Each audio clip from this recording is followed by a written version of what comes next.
Promote the arts!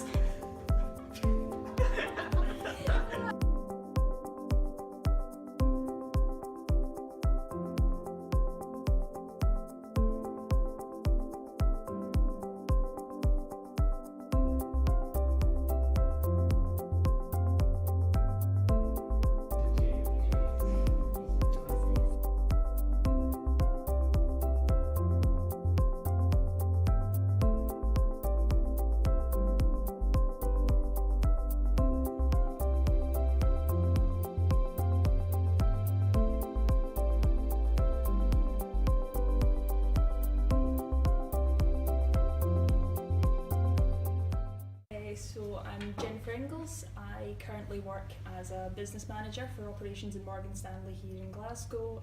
I graduated in 2014 and basically I got to where I am by applying for an internship completely out of the blue, liked it and enjoyed it, and this is where I am today. Cool. I'm Dawn Sinclair.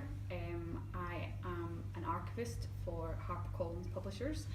I studied German and Russian and then went on to question what I wanted to do. That led to then a lot of voluntary work in archives and libraries. I realised I wanted to be an archivist. I went back and did my Masters in Information Management and Preservation, and now I am an archivist. I'm Declan Blanche. I'm a freelance translator and interpreter. I studied Italian and German at Glasgow and graduated in 2012, and then went on to Bath University to do my Masters. And since then I've been working as a freelancer between various translation agencies and the European Commission. My name is Madeleine. I studied film and TV and German in 2000, finished in 2011, graduated with a Masters in Film Journalism in 2012. Right now I'm working in digital marketing at Whitewall Marketing as a senior digital marketing coordinator, and I had a bit of a convoluted career path. I actually started with a PhD in German cinema, which just wasn't the right fit, and from that I kind of was scrambling to try and figure out what I wanted to do. I ended up applying for a SCVO internship with ISO Design, and from there I applied for a graduate scheme with Glasgow City Council, which is how I came to Whitewall, and I've been there ever since.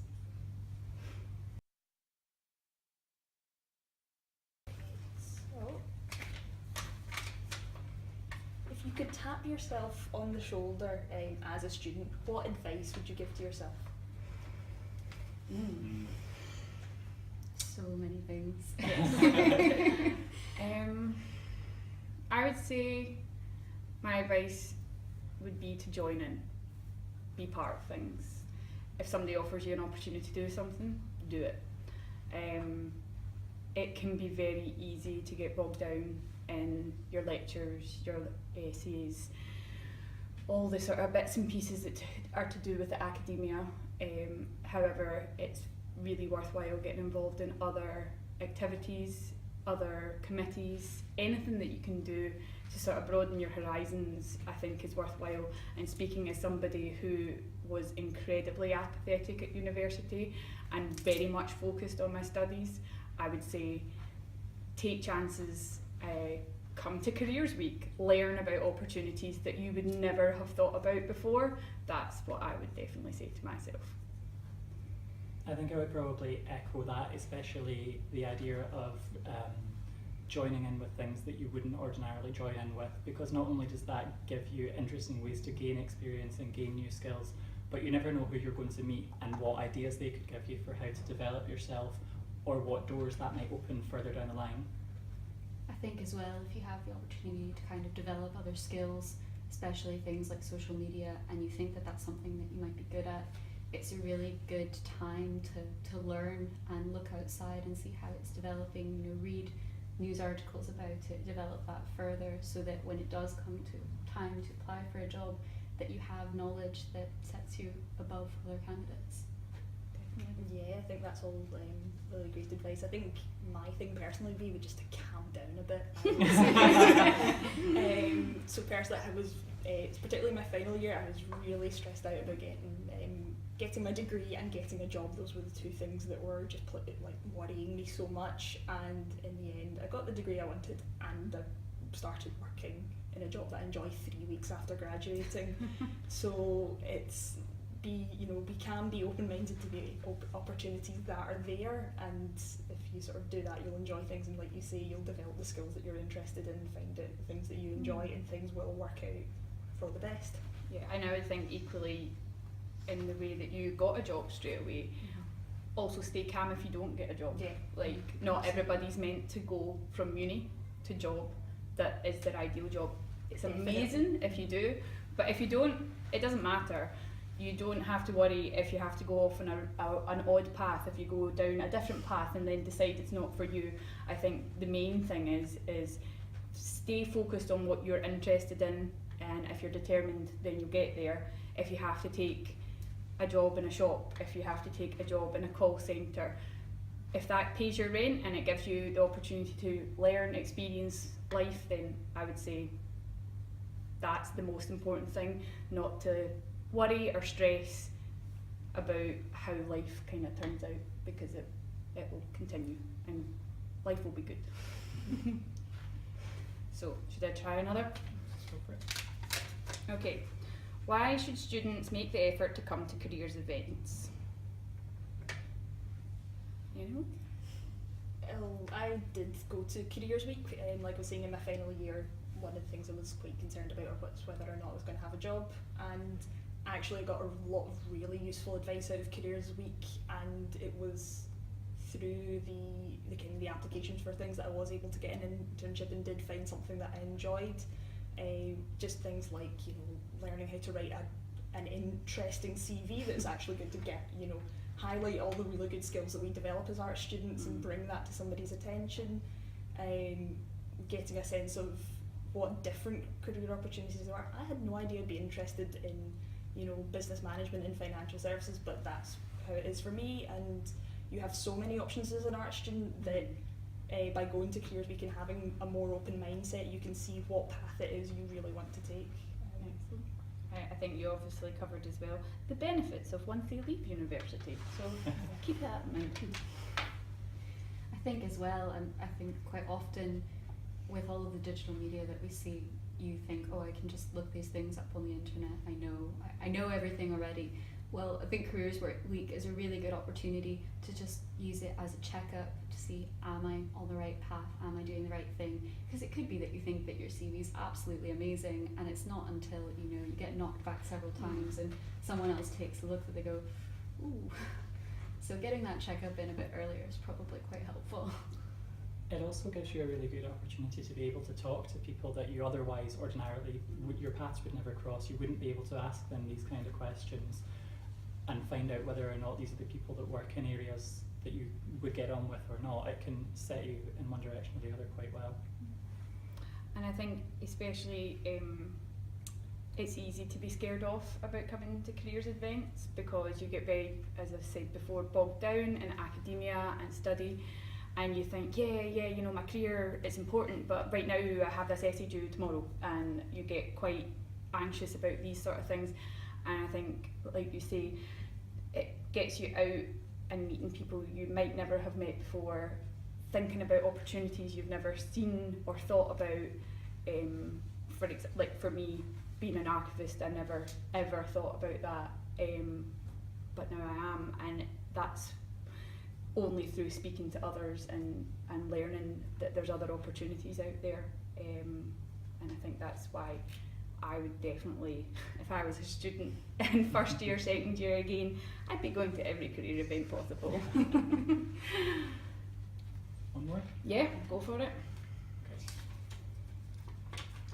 What skills or qualities did you develop as an art student that you use as a matter of course in your working life? Let's say. Certainly the main one for me, as strange as it might sound, is problem solving. So I would say that probably comes more from the year abroad experience than anything else, but problem solving is probably the main skill that I use in work that I stand out for, because I have quite a unique approach to it by being an art student and not a maths graduate a business graduate, and that really did come from, you know, going to a foreign country. Like I went to a place in Spain where nobody spoke English and the accent was really strong, so you had to really work hard to make yourself understood and to understand others. And you do become quite creative and develop a real kind of perseverance about how you deal with these things. And I think that's the one thing I've carried forward from that year abroad through my degree and into my working life. I think for me it was probably the thing that I use the most is just my research skills.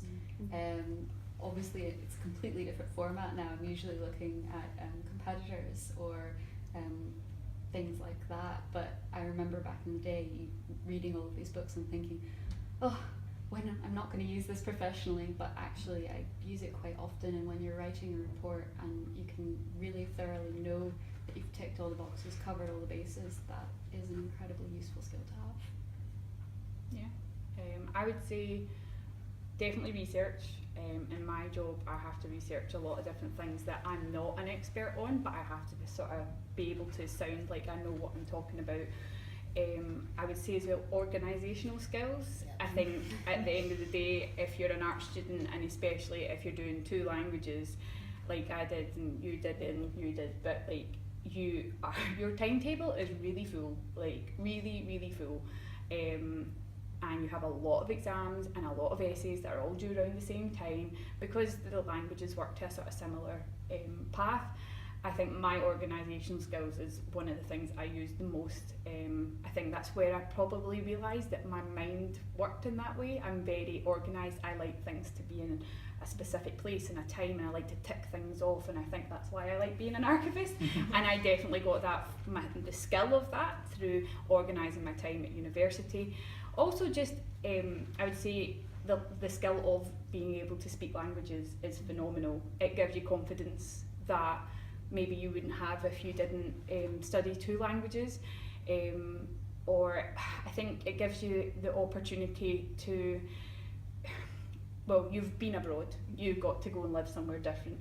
It gives you the chance to realise that you can be thrown into any sort of situation, and you'll make yourself understood, like you will. And in situations then where you're in a meeting with people and maybe you all are speaking the same language, you know that at the end of the day you've had experiences where you've not all spoke the same language and you've still managed to get together and some sort of like common consensus had been brought together, and that's through just having the confidence to know, well, if I only had a few words in this language and I went to that country, then I can definitely in my own language make it clear. So I'd say communication, organisation, and as you say, definitely research as well.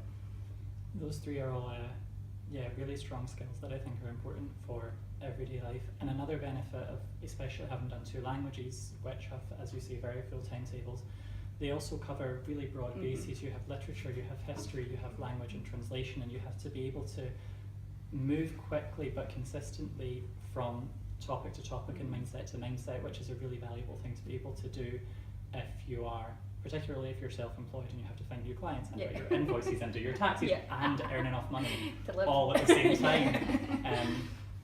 Being able to think in 4 different ways at once is a really good one. Yeah, I would agree with that a lot, definitely. Gives your brain a chance to like look at different things, like academia and learning is really important, but you're right, different types of academia are very different from one another, and that definitely means that you're much more like multi-skilled when you go into then an environment that maybe you're not used to, or it's something different, but you're so used to being able to like jump from here to here that gives you a strong ability of that. And I think that actually is more important now than ever. I think sort of traditionally, certainly like in my parents' mind, it's you start in the one career and you stick with that one career and that's the job you do and you progress in that career, whereas more and more, even in the one organisation, people might be moving from one department to another and learning different skills and learning about different areas. And as you said, because you already have that experience of university and actually you know, I don't need to be good at just speaking a language, I need to be good at knowledge of history and analysing literature and understanding culture, so you've already got that grounding to feel comfortable and even more confident than most jumping from one thing to another. Definitely. Absolutely.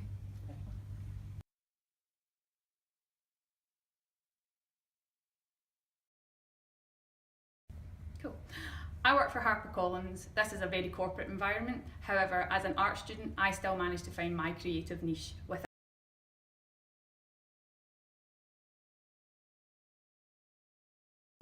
I am a freelancer, which gives me great freedom to live and work wherever I want, but does limit your ability to plan for the future a little bit. So it's a balancing act.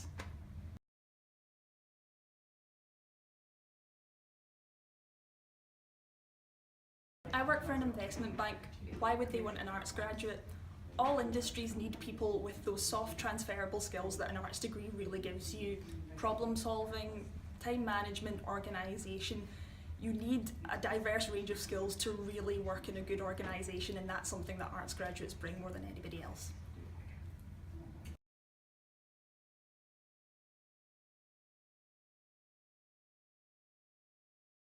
I'm on the network, and you should connect with me if you're interested in marketing or you have any questions about it. Maybe you don't know what marketing is. I didn't when I started either. So connect with me if you have any questions.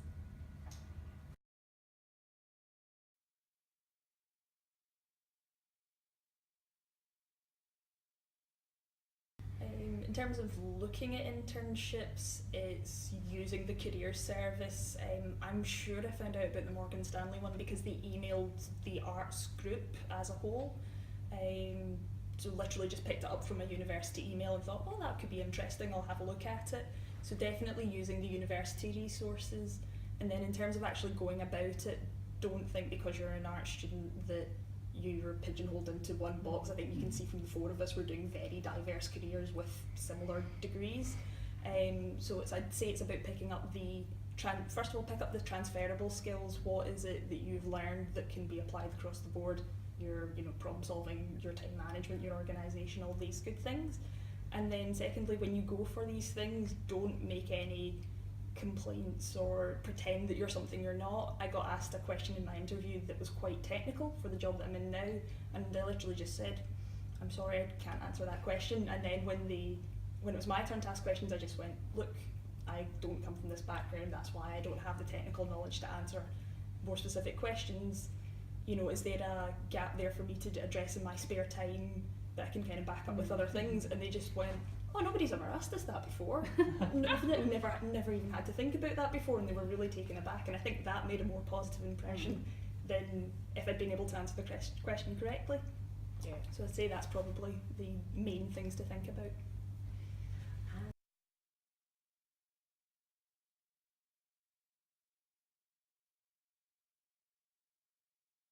Well, in terms of doing voluntary work once you leave university, I would say, again, it broadens your horizons. If you're really unsure about what you want to do, it's an opportunity to experience new things.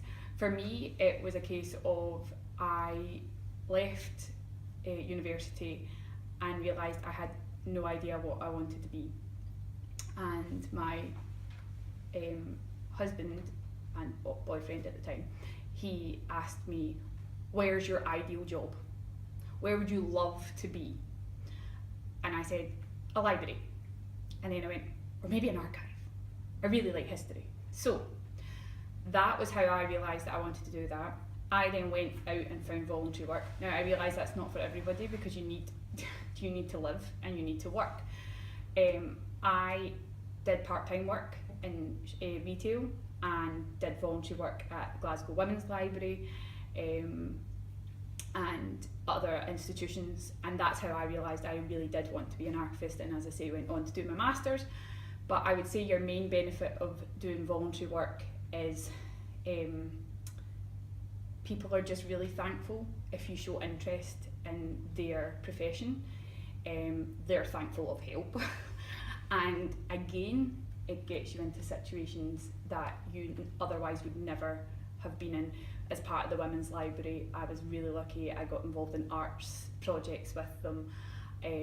I did cataloguing for them and I learned lots of archive skills, and that was great. But they had a library as well, they had exhibitions, they had talks, they talked about history. I learned more about feminism than I ever had before, and these were all things that were just so beneficial to me. So I think, yeah, if you are an art student and you want to see other industries, that don't necessarily offer internships, or if they don't offer just a walk-in, I've got a degree, that's going to get you a job, then yeah, go and do some voluntary work if you can, if you've got time. If it's an hour a week, it's better than nothing. If it's a day a week, even better. And you'll just expand your knowledge and potentially then, like me, be led on to a new career.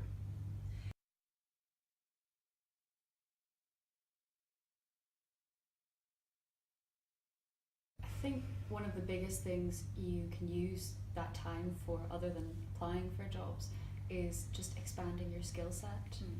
I work in social media now, and there's not a day that goes by that I don't learn something new. And with things like digital media, social media, your skills are so important, and you just need to be learning constantly. And if you have any indication that that's something that you're interested in, just read as much as you can, learn things. Even if you're sitting there in an interview and you just happen to mention, let's say you want to work in advertising and you see an ad and it really, there was something about it, talk about that, talk to people about it, and you never know who you're going to meet, you never know who you're going to network with, you know, that might open a door. Yeah, I mean, I will admit it's really hard if you're feeling slightly overwhelmed and underpaid, and that you've spent 5 years for not obviously nothing, because you have expanded your mind and you have learned lots of wonderful things about obscure German literature, and you know, that's brilliant, and I loved university for that alone. Like, and at times, yeah, then that made me feel like, but why did I do it all? And I think you have to, one, focus on the fact that, think of the experiences you had as part of your undergrad, like the experience you had of living abroad, the experiences of reading obscure German literature, translating things that you never would have done before. These were the kind of things I focused on, because that was what made me proud that I had done my university degree. And I know that doesn't pay the bills, but it definitely makes you realise that you haven't in any way wasted your 5 years. You have really and truly expanded your mind much further than higher, school education is going to. And all of these things are going to make you a better person, a well-rounded person. And you know what? Just take a job where you can get a job, and be pleased that you have some money and that you've got your experiences, and don't be too hard on yourself. Don't beat yourself up just because you're not immediately going into jobs. As I had said, I've worked in retail altogether for about, 6-7 years, on and off throughout different, studies, etc. And I knew it wasn't for me. It's for some people, and some people are great at working in retail. It's their ideal situation. It is not for me, and it is not for lots of people. However, the main thing I would say is make sure that you focus on the fact that you got through your degree, you walked out with a good level of pass rate, and at the end of the day, someone's going to acknowledge that, and somebody will take you on, and you'll see your opportunity, and things will then just completely turn around. And that's the way I felt.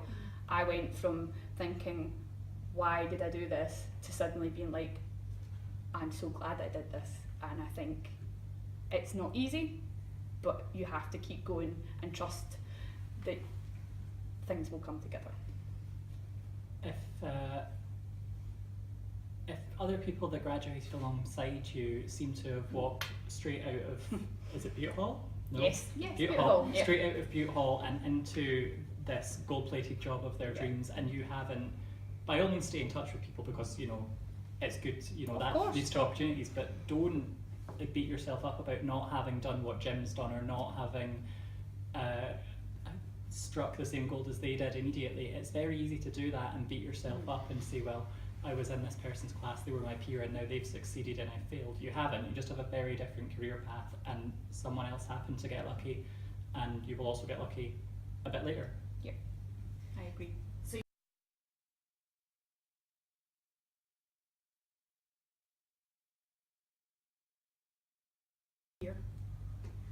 For me, it was fear. It made it too real that I was studying, and at the end of that, I had to have a career. I went straight from school into uni as 18, and I didn't feel like a real person. I didn't feel like a grown up or anything, and things like that, going to careers events was like an acknowledgement of that I had to be a grown up and I had to like become a real person and have a job and sit behind a desk and make money and, you know, that sort of thing. However, then in hindsight, I now see that like that doesn't have to be your life. You make your life what you want it to be. But then I would recommend then use the career service to find out about other things. I think it is really scary being at university. There is an incredible amount of pressure, either from outside or from yourself as well. And yeah, I would say that it's probably fear, but maybe that was just me. However, I would say that students just, it's sometimes easier to ignore the future when you've got an SAG.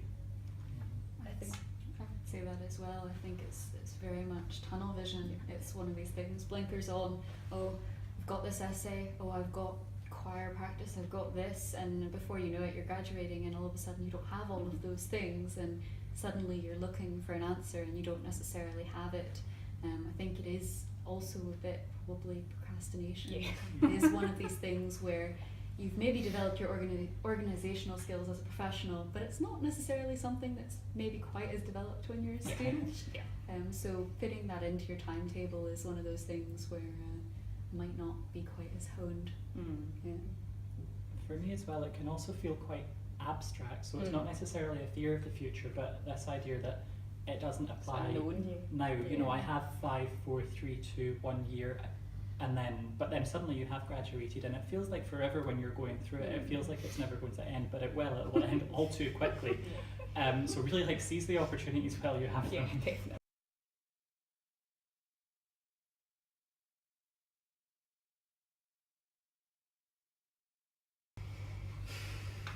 I guess just don't be scared. Like, from a kind of practical point of view, as much as you don't want to think about your future at that time, what's the harm in spending an hour going to a CV writing class? What's the harm in going to a careers fair where there's a whole range of things and something might interest you? I think just kind of stop, think about it, just try and take the fear out of it and be open-minded. I think as well, if it is a fear thing, you don't necessarily have to talk to people. You can literally just show up to these events, sit in the back of the room, listen to what people have to say, let brave people ask questions. You don't have to get involved in the way that other people might get involved. There are different levels of being involved and different levels of engaging. But you never know what that will then give you the confidence to do or ask, or I agree.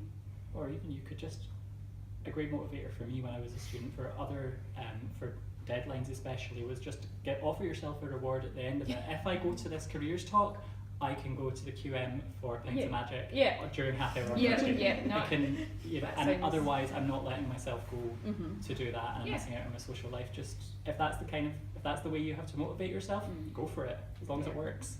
Yeah.